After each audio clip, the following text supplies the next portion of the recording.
That's on. Yeah.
Good morning. The Natural Resources Committee will come to order. The committee is meeting today to hear testimony regarding H.R. 1904, the Indian Water Rights Settlement Extension Act. Under Committee Rule 4F, any oral opening statements in this hearing will be limited to the chairman, the ranking member, or their designees. This will allow us to hear from our witnesses sooner and keep members on the schedule. Therefore, I'm going to ask unanimous consent that all of the members' opening statements be made part of the hearing record if they are submitted to the committee clerk by 5 p.m. today or the close of this hearing. Hearing no objection, so ordered. I will now recognize myself for 5 minutes.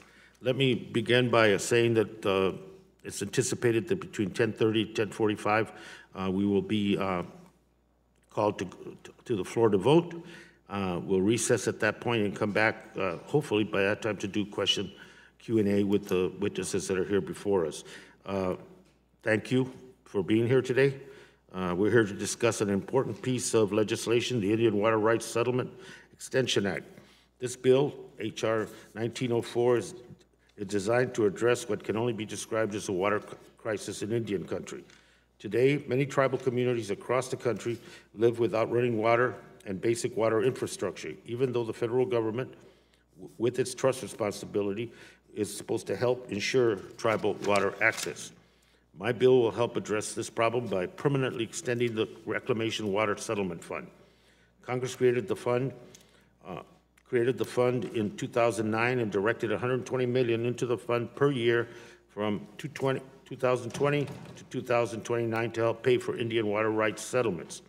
Funding for these settlements facilitates the delivery of water to tribes by quantifying tribal water rights and helping pay for water delivery infrastructure to tribal communities. By permanently extending the Reclamation Water Fund, my bill will ensure that more tribes can secure a reliable water supply through Indian water rights settlements. Over the past 50 years, Indian water rights settlements have been the preferred course for many tribes to secure access to water they are legally entitled to. That's because settlements are often less lengthy and costly than suing to enforce those same rights. I should note that negotiated water settlements also relieve the American taxpayer from significant legal claims. These claims result from historic failures by our government to meet its obligation to protect tribal water rights. Many more tribal settlements will need to be completed in the coming years. There are over 280 federally recognized tribes in the West alone, and many of these tribes will require Indian water rights settlements. My bill will provide a reliable, permanent funding as a source for these future settlements. My bill will also alleviate future pressure on the Bureau of Reclamation's operating budget, which is currently dedicates about 14% of its principal operating account to Indian water rights settlements. This spending percentage has doubled over the past 15 years as new settlements have been approved. The bicameral bill is widely supported by tribes, western states, and water users. I look forward to hearing more from our witnesses today as to how this bill will affect them. We have an esteemed group of witnesses today who have worked on tribal water right settlements from all corners of the negotiating table. Before closing, I also want to thank my friend Senator Udall from New Mexico for his partnership on this critical bill and for his work to provide access to water for Indian country. Water, as we all know, particularly in the West, is a basic necessity, and tribes shouldn't have to fight to access that basic necessity. I would, at this point, like to recognize the ranking member, Mr. Bishop, for his opening statement. Thank you, Mr. Grijalva. I appreciate the recognition. We welcome all of the guests who are here to speak. You've come from a great deal of distance. We're happy to have you here. I certainly hope you enjoy the glasses and the crafts of water we have in front of you. It's our committee's effort to spread communicable diseases much easier and faster. I'm not participating in it. Look, today's hearing is over a significant issue. It's true. Anyway, is actually a significant issue, and it should be dealt with significantly and not in something that I still consider as a PR gimmick. This is a bicameral approach. It certainly is not a bipartisan bill. And although the administration, glad we have a witness from the administration here, has continually and routinely requested funding in their annual budgets for water settlement, and Congress has continuously and routinely authorized and appropriated discretionary funds for approval, we are still dealing with this particular act on an bill.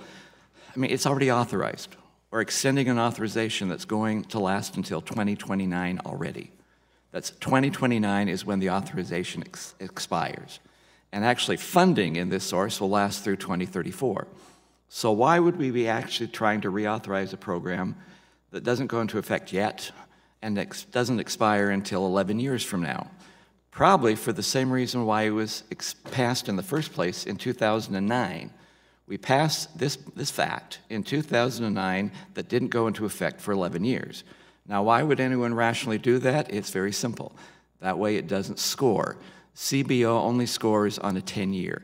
You pass something that goes into effect 11 years from now, and the score is 0, and the committee doesn't have to find some kind of an offset.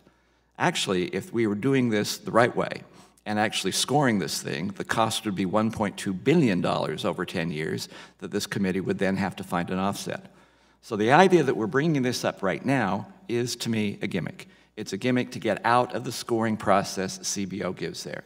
It's not that the issue is not significant. It's that what we are doing with this particular bill is gimmicky. Now, I support doing what we're trying to do to find water settlements. In fact, when I was chairman, we did 3 in my first Congress, water settlement bills. But we did them what I think was the right way and why we established the protocols in that particular time, because it's not just Congress, it's not the administration, there are other agencies that have to sign off on these things. Get everyone to sign off, have the money and the funding there, and then do it.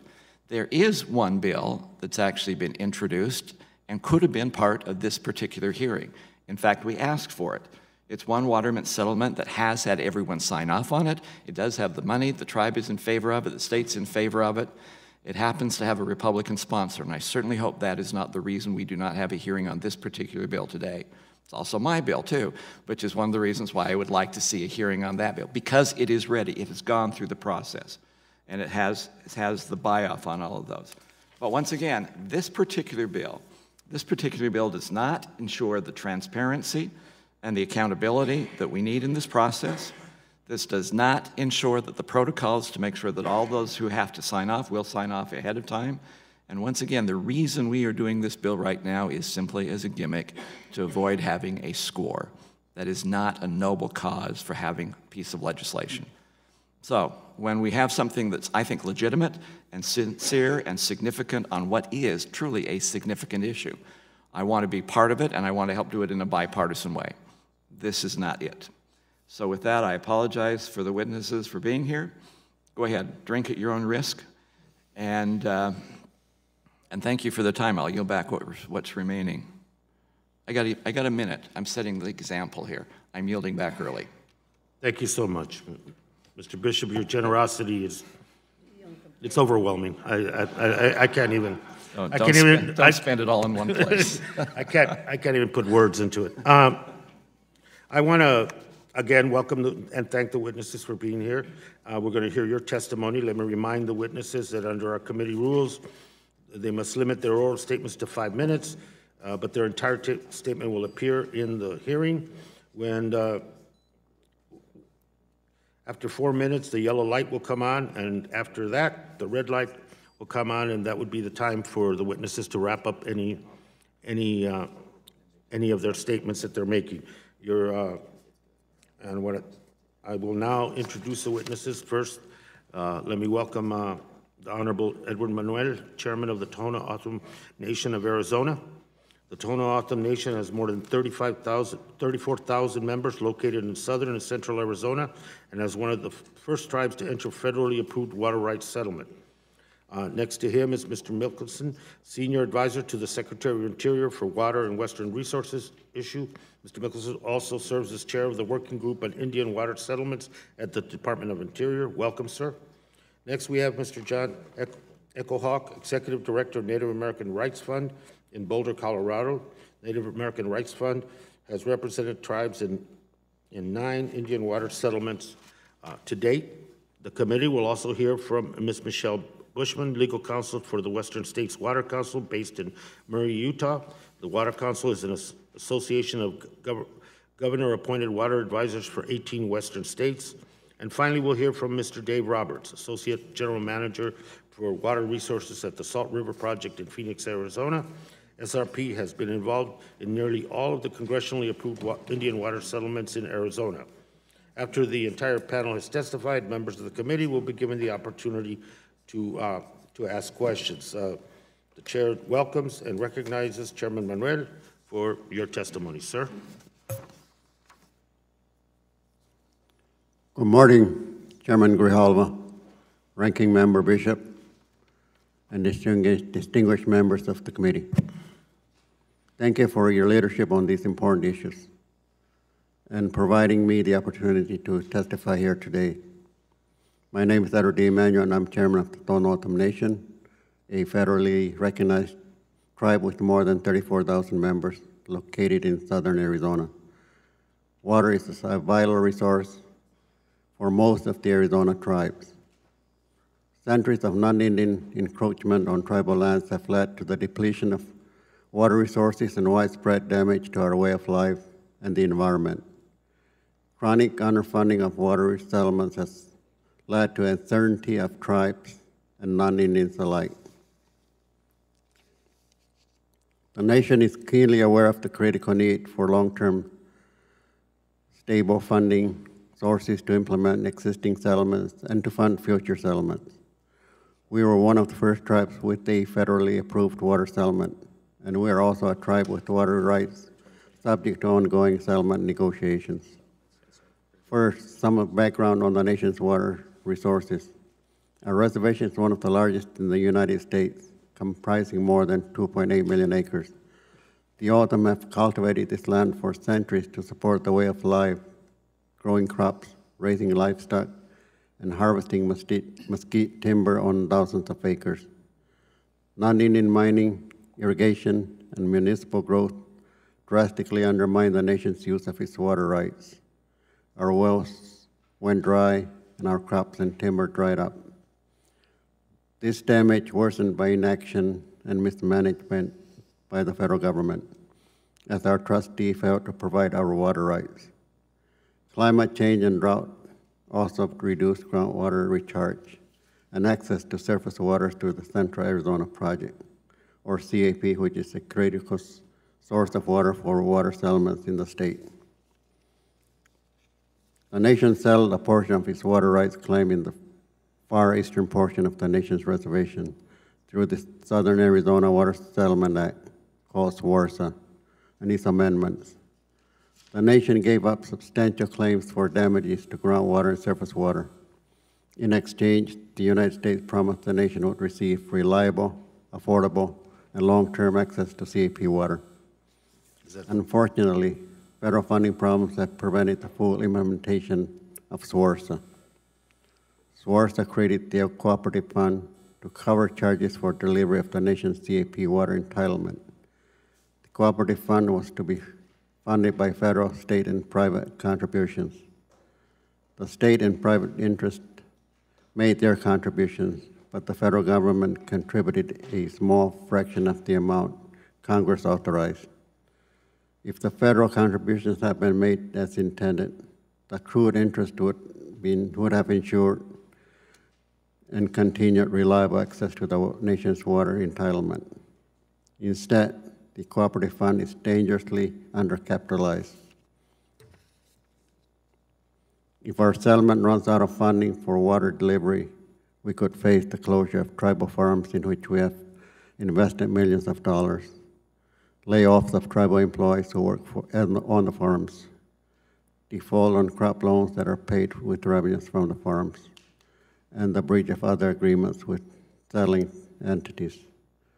We continue to work with Interior on short-term funding solutions, but unless SWRSA is fully funded, the nation will not receive the long-term benefits of the substitute water supply promised in our settlement.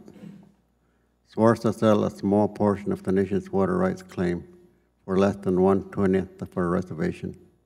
Our remaining claims are the subject of ongoing settlement negotiations with the Department of the Interior. It will be critical to identify a stable, reliable source of funding as these negotiations progress, to ensure that the comprehensive settlement of the nation's remaining water rights claims is finally, fully, and timely implemented.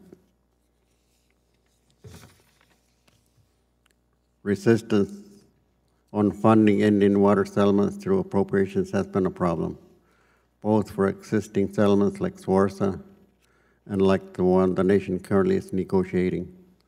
Permanent extension of the reclamation of water settlement funds would greatly contribute toward funding stability. And we applaud Chairman Grijalva for this bill and for taking Congress' solemn responsibility as trustee for tribes seriously. But this must be a part of a broader solution.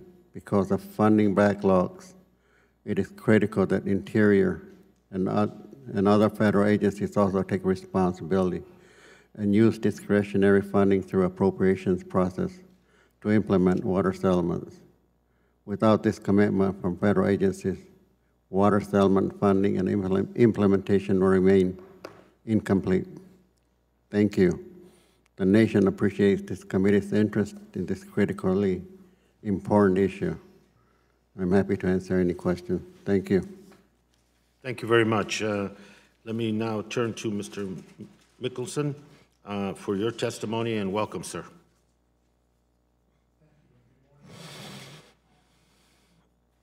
Thank you, and good morning, Chairman Grijalva, Ranking Member Bishop, and members of the committee.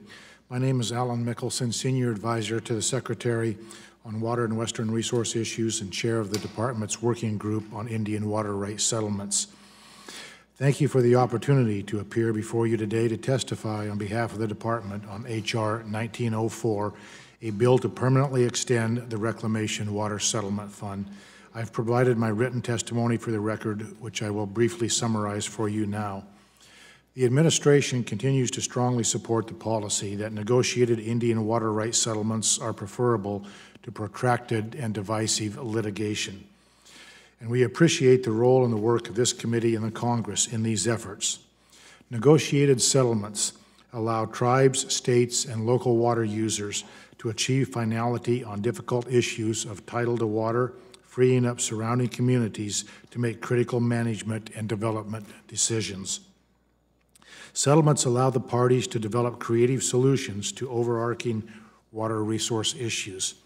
One of the key factors in making settlements meaningful to the health and welfare of tribes and non-Indian communities and to creating water certainty and economic development opportunities in the West has been funding.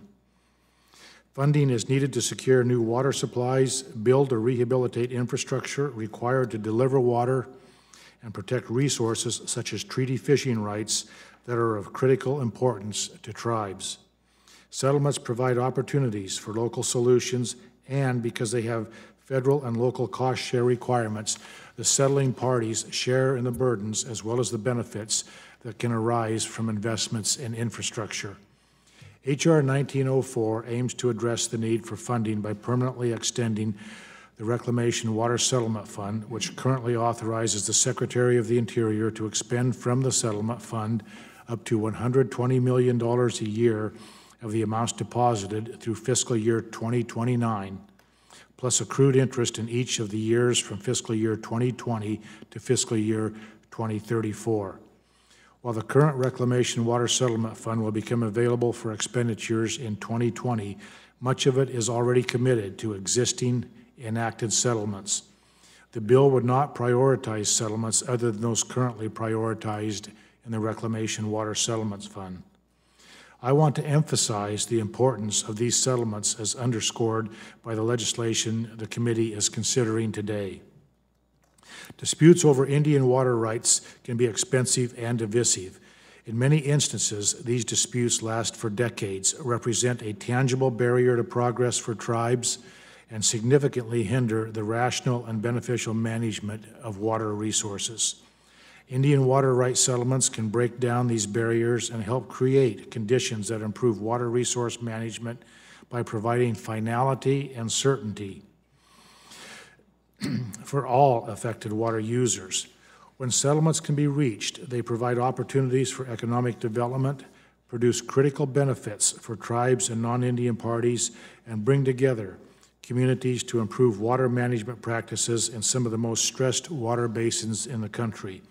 Successful settlements are also consistent with the federal trust responsibility to American Indians and with federal policy promoting Indian self-determination and economic self-sufficiency. The administration remains committed to implementing and adequately funding enacted settlements. The department looks forward to working with the committee to determine the best approach for authorizing future settlements. Mr. Chairman, that concludes my introductory remarks. Again, thank you for the opportunity to testify before you today, and I would be happy to answer any questions you may have. Thank you very much. And let me now recognize Mr. Echohawk. Welcome, sir. Time is yours. Thank you, Mr. Chairman. Mr. Vice Chairman, I'm very pleased to be here today and have this opportunity to present my testimony on this very important bill. I'm the Executive Director of the Native American Rights Fund. We're the National Indian Legal Defense Fund, and we were established back in 1970, at the end of the termination era and the beginning of the self-determination era. We were set up to provide legal advice and assistance to tribes and organizations, individuals across the country on major issues where they didn't have lawyers, and since most of them were poor, we had virtually no lawyers. We put together a national board of tribal leaders to help us focus on those most important issues to tribes, which cases should we take, and one of those priority issues that these tribal leaders prioritized was the issue of tribal water rights. Of course, most of the tribes are in the West. Out West, as you know, unless you've got rights to water, you don't really have a future. And tribes needed to secure those water rights for their future. They were not going into the past. That termination policy was history. We had to develop our reservations. We had to move forward. We were always going to be here. We had the assistance of the laws of the United States, going back to 1908 as pronounced by the U.S. Supreme Court in the Winners against United States case. When the first Indian water rights case made it to the Supreme Court, the issue was what kind of rights have tribes reserved in their treaties and in the laws dealing with tribes. And the U.S. Supreme Court, looking at the documents in that case, basically saw no language in the treaty or agreement there that said anything about water, but they said the United States, by implication, when they set up the reservations, reserve water for these tribes for present and future uses, because otherwise there wouldn't be any a reason to set up the reservations. So they said the United States must have reserved these water rights for the tribes for present and future uses. Of course, most of the tribes were set up their reservations before most people settled in the West. And as a result of this reserve water rights doctrine, then the tribal reserve water rights under federal law in most cases are going to supersede the junior rights of state water users. So we educated the federal government about that beginning in the 1970s. We had a difficult time coming up here representing tribes, explaining the trust responsibility to the federal government, the Interior Department, the Justice Department. They realized that they should have been protecting these rights all along. So together with them, we started filing these lawsuits in the West, asserting these Winter's Doctrine rights to senior reserve water rights. As you can imagine, it got the attention of the states when the tribes started claiming water rights superior to most state water rights, and caused a lot of issues out West.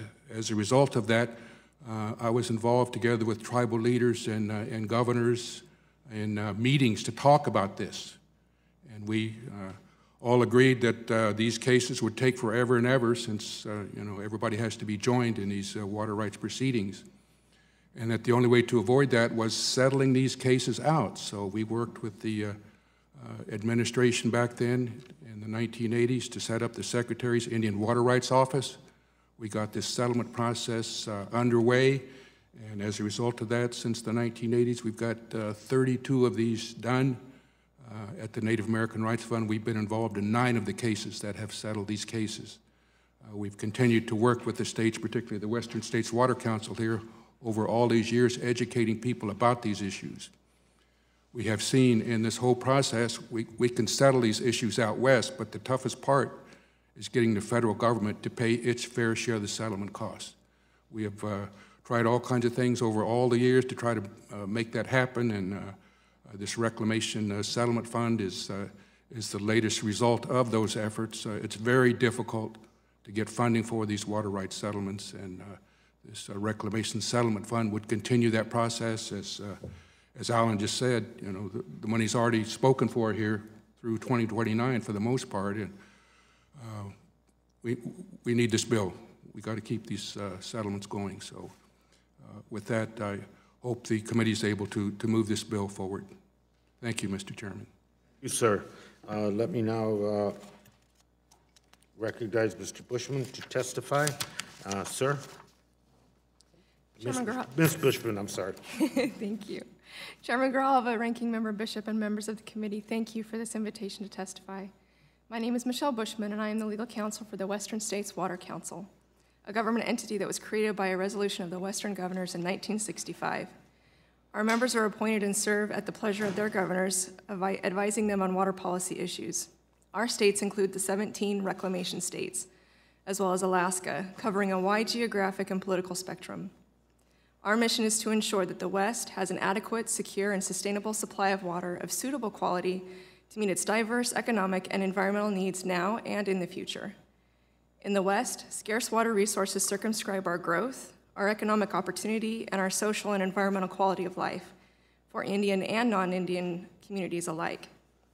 The Council strongly supports tribal water rights settlements, as well as the appropriation and use of receipts that accrue to the Reclamation Fund for their intended purpose of financing the construction of authorized Western water projects and programs, including those related to tribal settlements. One significant reason for state support is that tribal water rights typically have priority dates that are senior to non-Indian uses. Under our prior appropriations system of water law, this means that established state-issued rights have the potential to be displaced by Indian water rights that have not been used and cannot be lost. The unquantified nature of many tribal water rights creates great uncertainty for existing state-based water users. Quantifying Indian water rights claims and determining their impacts on state-issued rights is essential for Western states to address increasing water demands related to the West's growing population. The federal government holds Indian water rights in trust for the benefit of the tribes and is joined as a party in all water rights adjudications involving tribes. This means that the federal government has a fiduciary duty to protect tribal water rights and has a major responsibility to help tribes adjudicate their rights and ensure that settlements are funded and implemented. It also means that each settlement must be authorized by Congress and approved by the President. Tribes often waive some of their water rights claims as well as their breach of trust claims against the federal government in exchange for the funding necessary to receive wet water, not merely a legal right to water they might financially be unable to develop. These settlements serve multiple purposes, including preserving existing water rights and uses for the surrounding non-Indian communities, enabling self-sufficient tribal development, and fulfilling federal trust obligations toward the tribes. Failure to fund these settlements could lead to new or renewed litigation, increased costs to American taxpayers, and disruption of established non-Indian water uses and economies in the West. Despite federal trust obligations, obtaining federal funding to promote and implement negotiated resolution of these claims has proven to be extremely difficult. Budgetary offset requirements and the process of annual appropriations make it difficult to negotiate settlements knowing that funding is uncertain or may only occur at the expense of some other essential tribal or interior department program. One way to ensure stability in settlement implementation would be to make the authorized annual transfers to the Reclamation Water Settlement Fund and the ability to expend money from that fund permanent. The fund was established in 2009 by Title 10 of the Omnibus Public Lands Management Act. Its purpose is to finance reclamation projects that are part of congressionally approved Indian water rights settlements. Beginning in fiscal year 2020, the fund will receive up to $120 million per year, prioritized for settlements in New Mexico, Montana, and Arizona. In 2009, Congress only authorized the Water Settlement Fund to be funded for 10 years and authorized disbursements from the fund only through 2034. H.R. 1904 would enable the continuation of the Water Settlements Fund for additional Indian water rights settlements in the West once they are authorized by Congress and as funds become available. Our states support the use of the Reclamation Fund for its intended purpose of supporting Western water development, including water infrastructure projects that are part of authorized Indian water rights settlements. The Reclamation Act of 1902 provided that revenues from Western resources be set aside for investment in water infrastructure for our 17 Western states. For many years, Congress has appropriated only a portion of these revenues accruing to the Reclamation Fund for Bureau of Reclamation purposes. This has led to an unobligated balance that is estimated to reach $20.3 billion in fiscal year 2020. Meanwhile, the appropriations for the Bureau of Reclamation have been inadequate to maintain its complex water infrastructure so vital to the West, and the lack of water infrastructure throughout Indian country hinders economic growth and self-sufficiency. Congress should provide adequate funding for the Bureau of Reclamation to undertake project construction related to Indian water rights settlements from revenues accruing to the Reclamation Fund, or recognizing the existence of other legitimate needs that may also be financed by those revenues. Thank you. We now ask and recognize Mr. Roberts for your testimony, sir. Thank you and welcome. Thank you, Chairman Grijalva and Ranking Member Bishop and members of the committee. My name is Dave Roberts. I'm the Associate General Manager for Water Resources at the Salt River Project. We're often referred to as SRP. Thank you for the opportunity to testify today before the committee on H.R. 1904, the Indian Water Rights Settlement Extension Act, which would address ever-increasing funding needs for Indian water rights settlements and provide greater budget flexibility for the Bureau of Reclamation. Salt River Project strongly supports this legislation. The Salt River Project was formed in the early 1900s to contract with the federal government for the building of Theodore Roosevelt Dam and other components of the Salt River Federal Reclamation Project. Today, SRP operates 7 storage dams and reservoirs throughout Arizona, approximately 1,300 miles of canals, laterals, ditches, and pipelines to deliver water to approximately 250,000 acres in the Phoenix metropolitan area. We also operate and have interests in a variety of electrical generating facilities in Arizona and in neighboring states. Due to SRP's senior surface water rights on the Salt and Verde Rivers and claims by the 22 Indian tribes within Arizona, SRP has been integrally involved in nearly all of the congressionally approved Indian water settlements in Arizona, and continues to be involved in many of the still outstanding claims. We have seen the productive solutions and mutual benefits that can occur when tribes and other stakeholders work collaboratively towards negotiated settlements.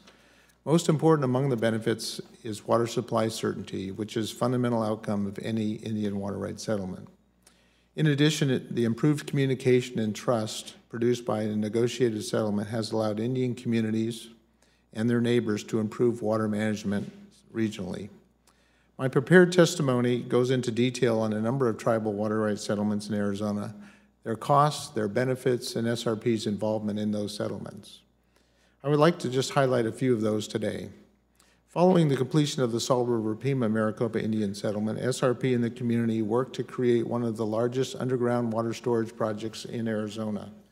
To date, more than 1,200,000 acre-feet of water has been stored in this facility for the benefit of regional water users, including the community. SRP has also worked with the Fort McDowell Yavapai Nation to facilitate the use of their Central Arizona Project water supplies for use on their reservation. The nation is located several miles upstream of the CAP aqueduct, making it uneconomical for them to use their CAP water directly. However, SRP and the nation worked out an exchange arrangement that allows the nation to use SRP water, which flows through the reservation, and in exchange, the nation provides SRP with a portion of the CAP water that the nation owns. The White Mountain Apache Tribe negotiated leases with 8 Phoenix area cities that Salt River Project helped facilitate for the use of the tribe's Central Arizona Project water, generating an important revenue stream for the tribe. And finally, shortly after the Gila River Indian Community Water Rights Settlement Agreement was approved, the community and SRP formed a partnership to help store 5 million acre-feet of water in Central Arizona for future use. Recently, a portion of these supplies played a key role in the plan for Arizona to implement the Lower Colorado Drought Contingency Plan. Again, these are examples of regional cooperation, improved water management opportunities, and economic activity directly arising from Indian water rights settlements.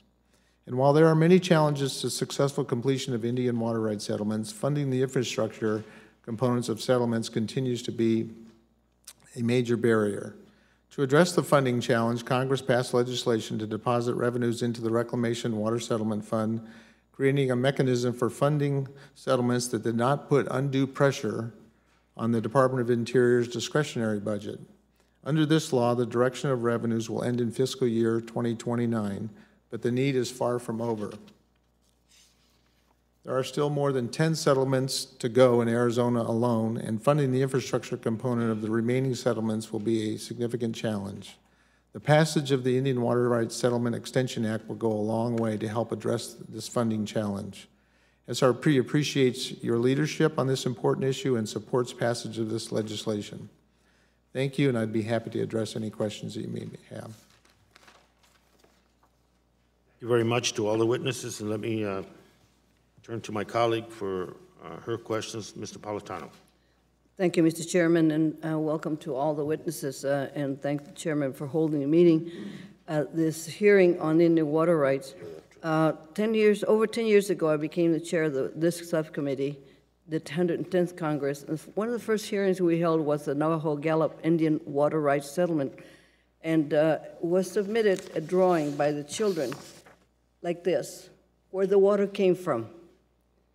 When I looked at it, I thought it was inexcusable. I'd like to introduce this into the record. Without objection. Thank you. At the end of the 110th Congress, we enacted the Navajo-Gallup Project, which included the creation of the Indian Water Rights Settlement Fund.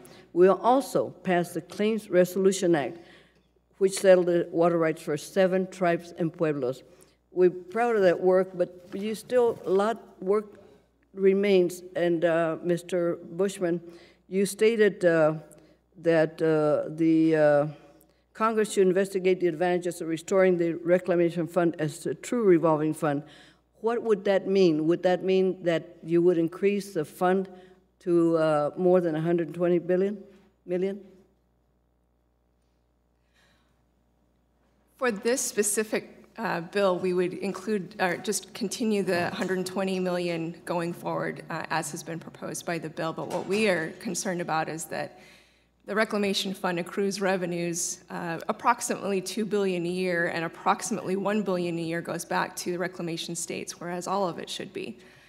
So this would be a small portion of that amount. The unobligated balance keeps accruing year to year, and it would be nice for the western states if it was used for its intended purpose to improve the water infrastructure in the West, including maintaining what we already have, and building new infrastructure, including for these Indian water rights settlements. Thank you. Mr. Mickelson, would that include getting an assessment of the funds being expended towards this project, that unexpended funds that might be used to settle a lot of the claims that are not going to have enough funding? We can provide that information to you, but I think the short answer is yes. There are several other things that I'd like to include them for the record, because I also had questions in regard to the federal negotiation teams and how adequately are they performing? Are they able to do it on time? How many of the tribes have had more than 20 years of wait time with the teams? That's a very complicated question, believe it or not, because first of all, our teams are adequately funded at this time. We have 23 teams in the field working on negotiations, 21 working on negotiations, and we have 2 assessment teams in the field, and then we have about another, I think, 23 or 24 implementation teams. Would it be possible to, because I think we're going to be called for a vote pretty soon, would it be possible to have that information given to this committee, please? Yes, we can certainly furnish that information. Thank you, Mr. Chair. I yield back. Thank you. Mr. Bishop, sir. Thank you. And thank you, Ms. Napolitano. You followed my example. You did very, very well. You did very well. Mr. Mickelson, I'm very happy to have you here again. Last time I was talking to you, you were helping work through a bureaucratic morass problem that we had. You did that very well. Unfortunately, that issue is still outstanding, so I'll probably be talking to you again on that particular issue. But thank you for being here today. Let me ask you a couple of quick questions. Do you support this concept of transparency and accountability when it comes to negotiating these Indian rights settlements?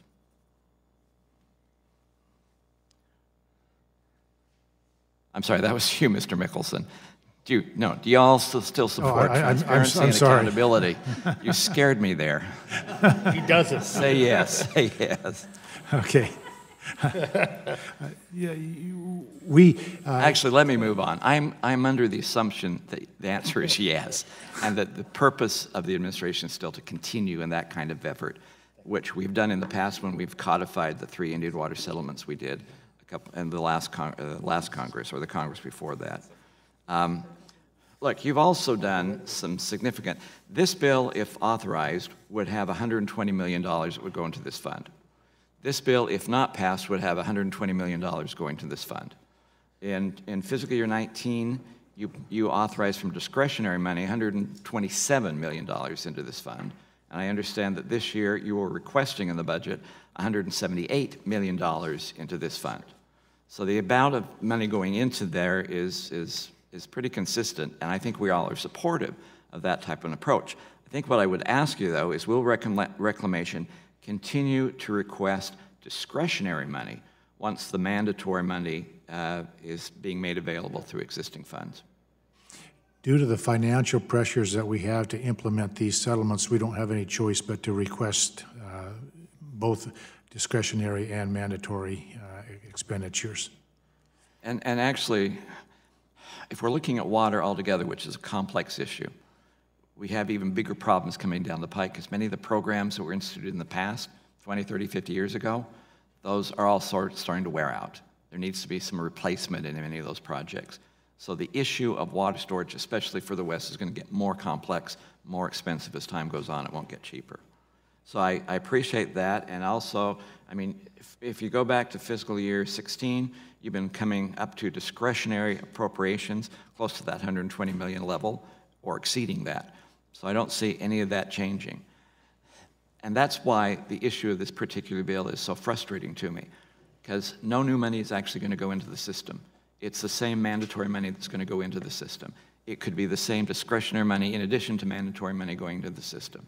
The only reason we're doing this bill is for the gimmick effort to try and do it without some kind of CBO score. And that is problematic.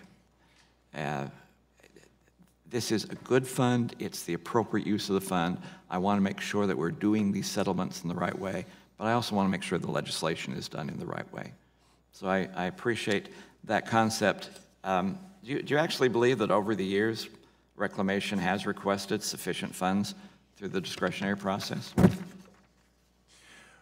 We have requested what we think we can realistically receive, Mr. Chairman.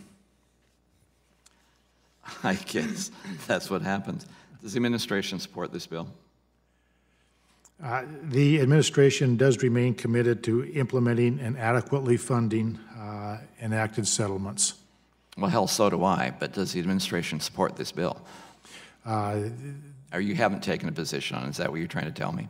We have taken the position that we support the adequate funding of these enacted settlements. Huh. That's a clever approach to it. You did very well on that. I'm impressed with that. I'm taking it as a yes. Don't do that, because I have the same position. I want these funds to go there. The bill is a question. It's not a question about whether there will be mandatory funds or whether there will be discretionary funds. This is simply a question of how long we do it and if we do it without having to find an offset within this budget. And I understand why the majority would want to do that. It's still the wrong way of doing legislation. So I appreciate it. Mr. Echohawk, I do appreciate you being here. I want to apologize. My eyes are bad, but I think we misspelled your name.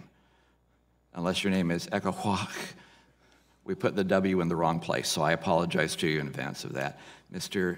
Chairman, we've got 10 minutes, and I want to yield back before I'm out of time. Thank you. I just did.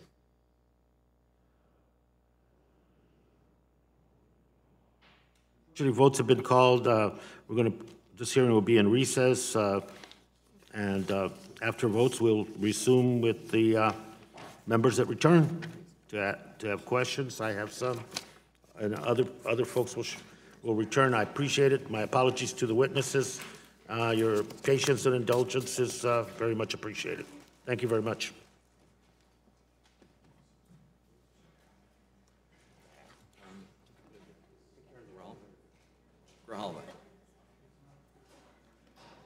We can work this out. Since I've been bitching a lot lately. Who? Me. Oh. Since when you do things right, I might as well say it. I ran this very well today. I'm telling you, man, I'm on a learning curve, man. You just keep putting all this pressure on this.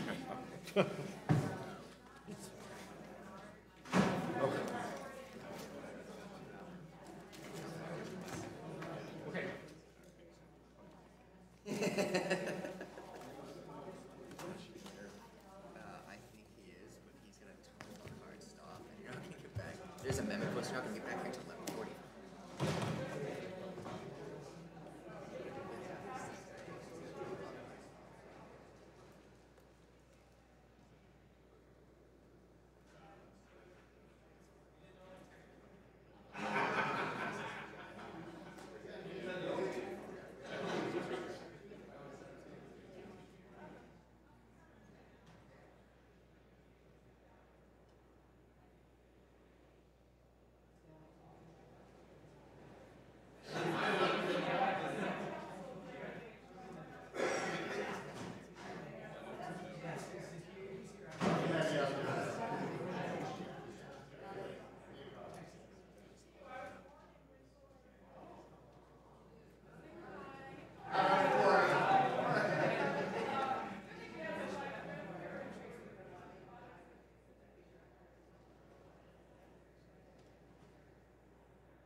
How was there earlier?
subcommittee for now, or full committee, I should say. I want to thank Chairman Grijalva for holding this hearing and our witnesses, especially our witnesses from Arizona, for being here. Recognizing Indian water rights and ensuring reliable access to drinking water for tribes is not only our legal responsibility, it is essential for tribal sovereignty and self-government. Due to the federal government's historic failure to honor these rights, Indian water rights settlements have become a common tool for tribes to gain access to water and develop key water delivery infrastructure in their communities.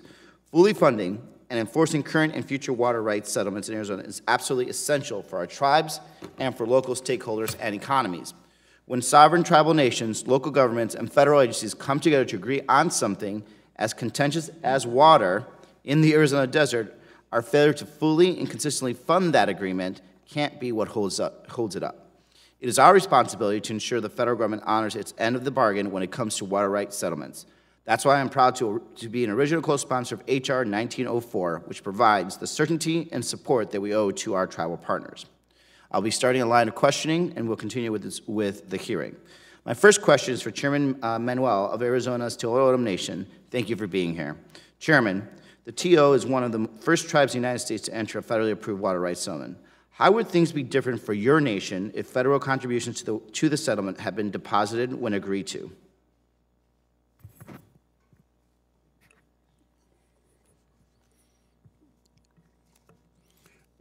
If the funding had been deposited from the federal government regarding our settlement for the 1982, the 2004 amendment, which we never received the allocation for the delivery of the water, so we're running out of funding for the delivery. And our concern is that there's no reliability as far as delivering the water. How can we make, plan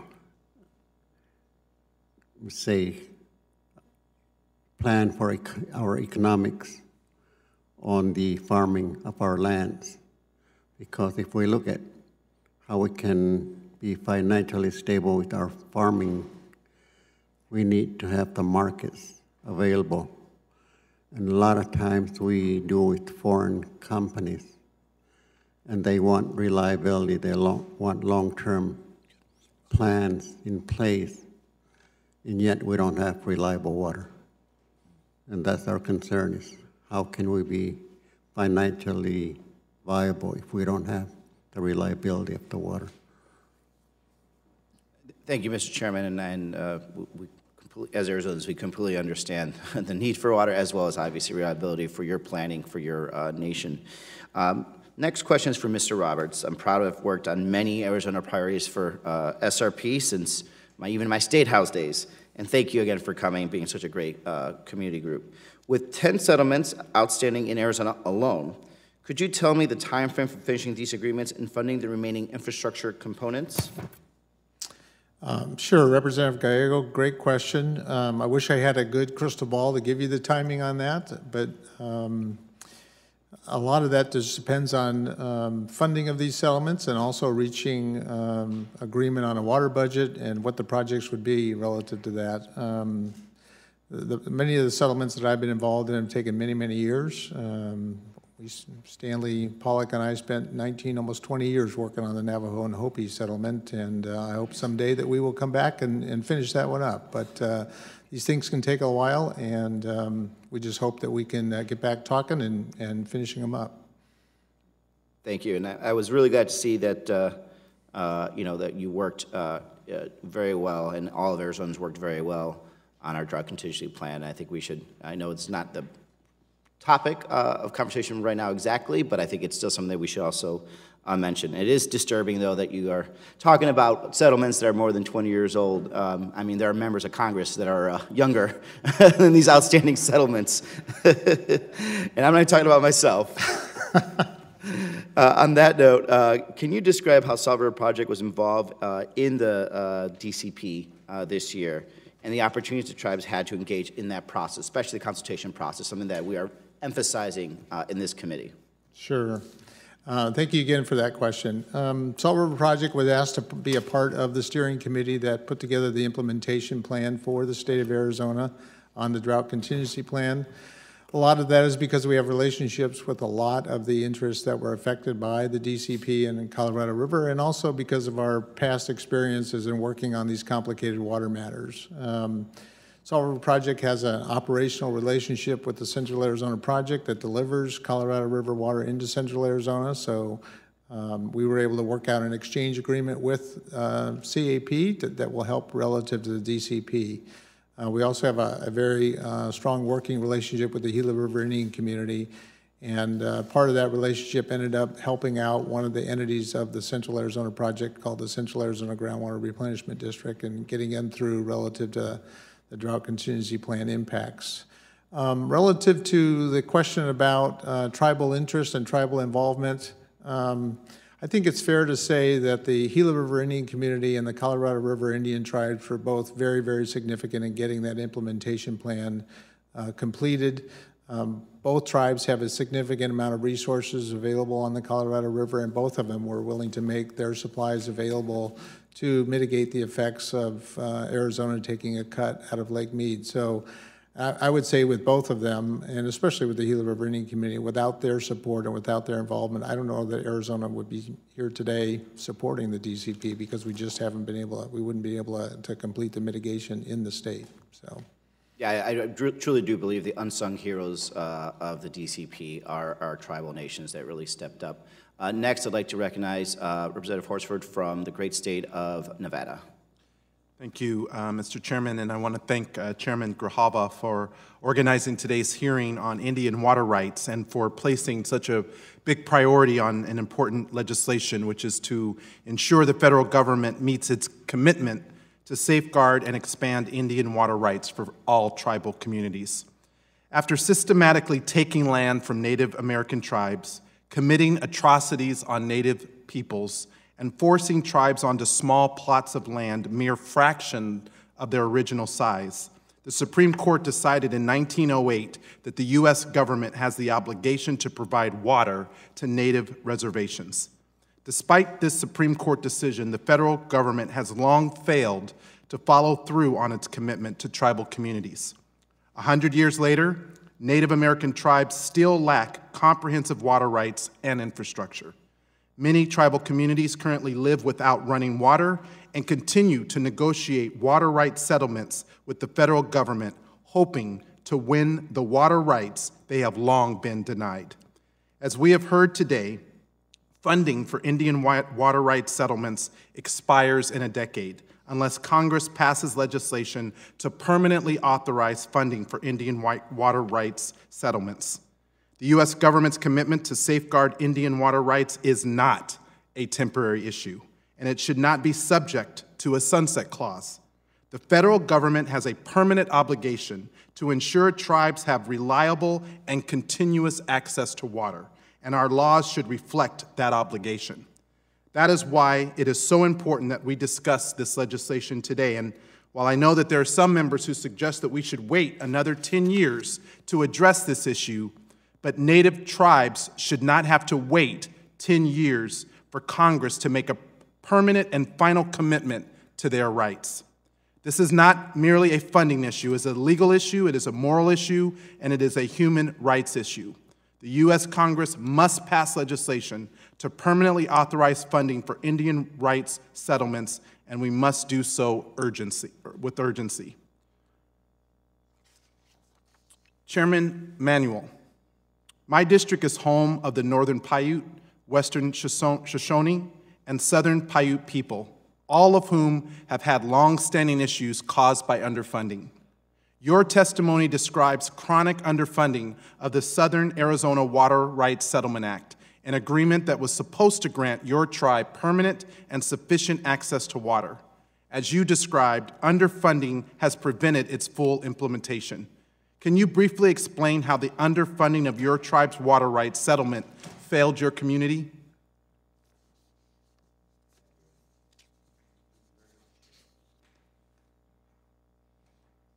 Chairman? Yes, sir. Thank you for the question. Again, the delivery of water is supposed to be paid for, but the local contributions were made from the state and from other entities within the state that used up our water.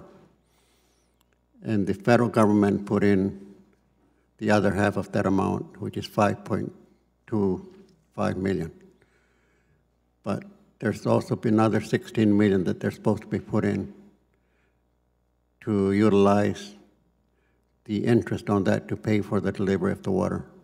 And had you been able to use that money that you've been fighting on the water rights, how would your people have benefited?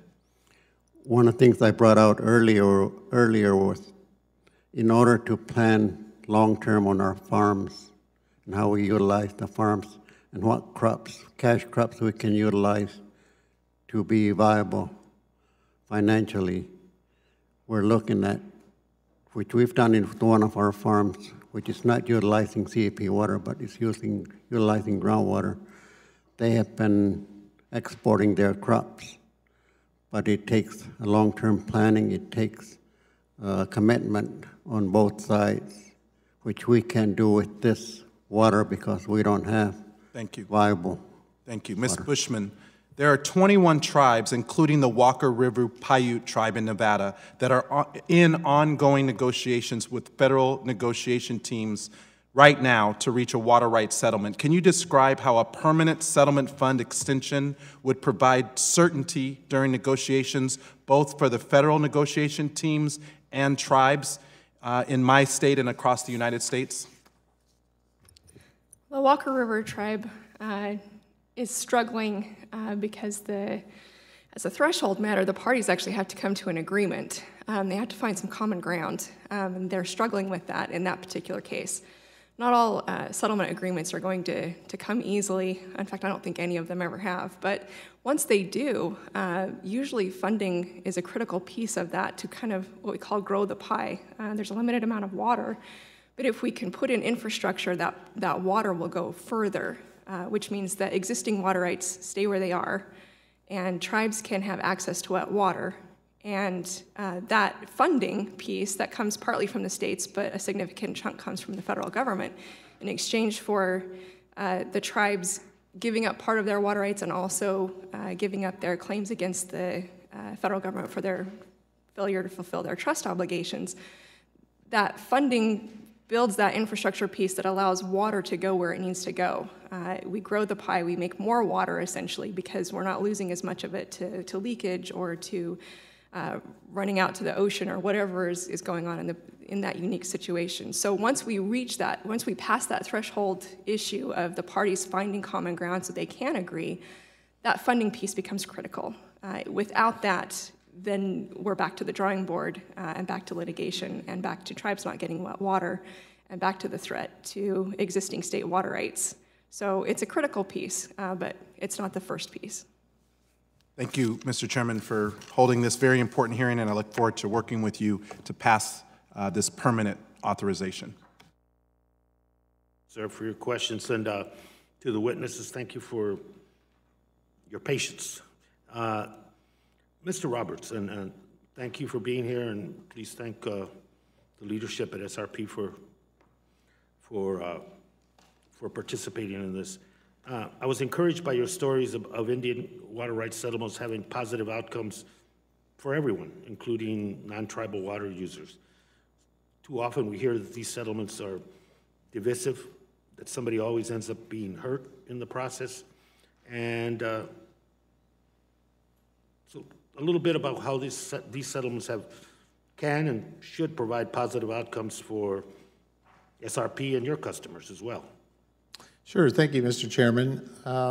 As I mentioned in my written testimony and a little bit in my oral testimony as well, when these settlements come into being, there's a lot of opportunities because you've built relationships and working through and negotiating them in the first place, an opportunity to work regionally on water management issues. Some of the things that we have done in the settlements that we've achieved so far are partnership agreements. We have a partnership, a limited liability company with the Gila River Indian Community that we're working on bringing water supplies into central Arizona for the benefit of the tribe, but the rest of the water users in the region.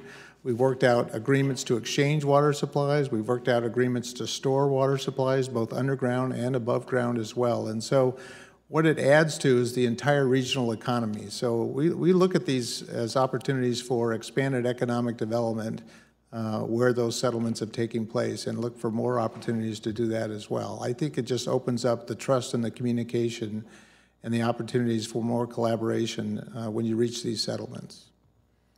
And same context in terms of the question, Mr. Echohawk, in terms of tribal communities, in terms of these settlements, the benefits derived from going through the settlement process, and what we're trying to get at is to having projected revenue that'll be that you can plan long term in terms of settlements as well. Your response to that? Thanks for the question, Mr. Chairman. The tribes are really benefited economically by, these settlements, because they really need the infrastructure, the water infrastructure, to be able to move forward and develop their reservation economies. They're not able to do that when their rights are not quantified.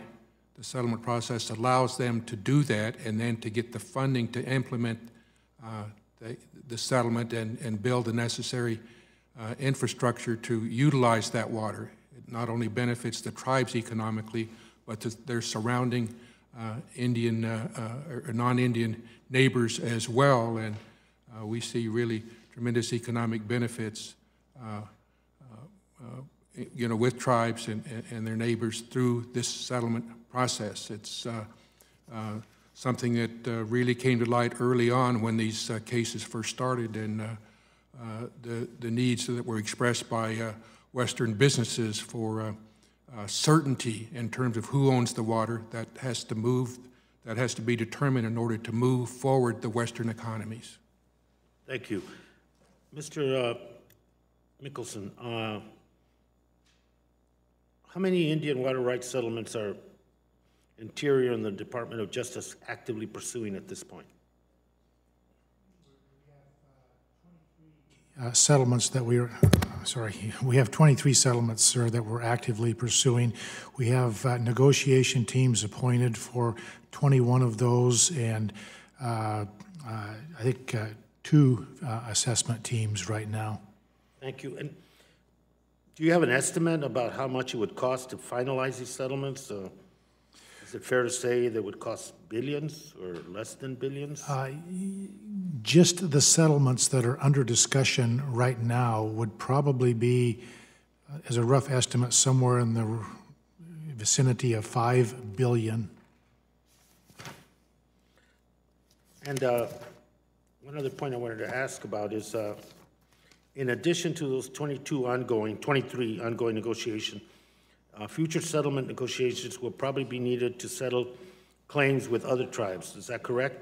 That is absolutely correct, yes. Is it fair to say that potential settlements will also present a funding challenge to the department, given what's anticipated for the 23, when finalized, what that would be? I would say, based on past history, I think that's a reasonable projection. And what percentage of the Bureau of Reclamation's budget goes toward water rights settlements currently? Roughly 13% right now. And this percentage has grown in recent years, and you believe do you believe that number will continue to grow as future settlements are approved? Well, if you're asking if we envision that that percentage would grow as more settlements are agreed upon, I think that based on past history, that is a reasonable projection. And do you believe that the legislation under discussion today would help ensure that the department has needed funding for future settlements and for reclamation's other budgeted activities, which are pointed out by council? As I noted in both my written and oral testimony, funding of Indian water rights settlements will continue to be an issue moving forward with those settlements, and the department has always given priority and will continue to give priority to funding those settlements. Mr. Chairman, the nation that you represent has settled water rights claims to less than, I think you said in your testimony, 1/20th of their reservation lands, and the nation is working on an ongoing negotiations with the Department of Interior. How would the legislation before us help facilitate a settlement and ultimately bring the water that you're seeking to your community, the water that you have rights to?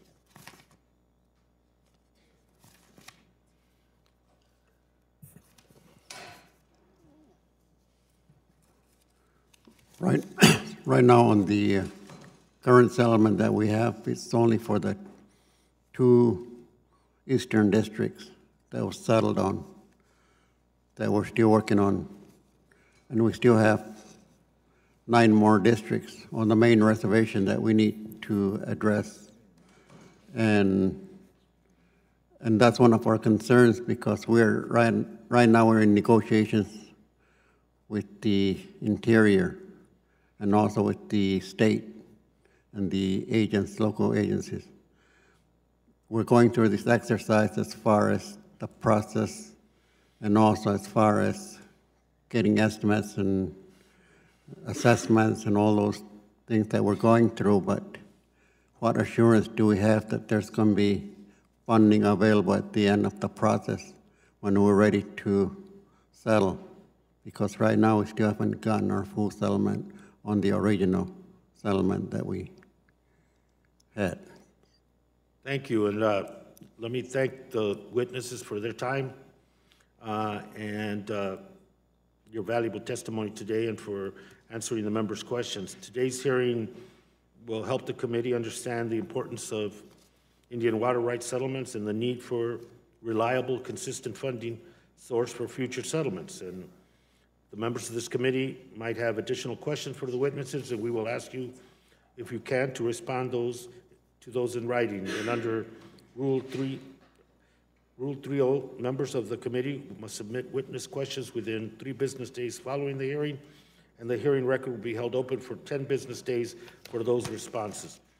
And we look also forward, working with the ranking member, on the possibility of something that would be of a bipartisan nature that deals with reliability and a funding source that is consistent for a period of time, so that beyond the 23 settlements that Reclamation is working on, we can look further down the road to those additional ones that are in the process coming or those settlements will be sought. There's no further business. Without objection, the committee stands adjourned. Thank you very much.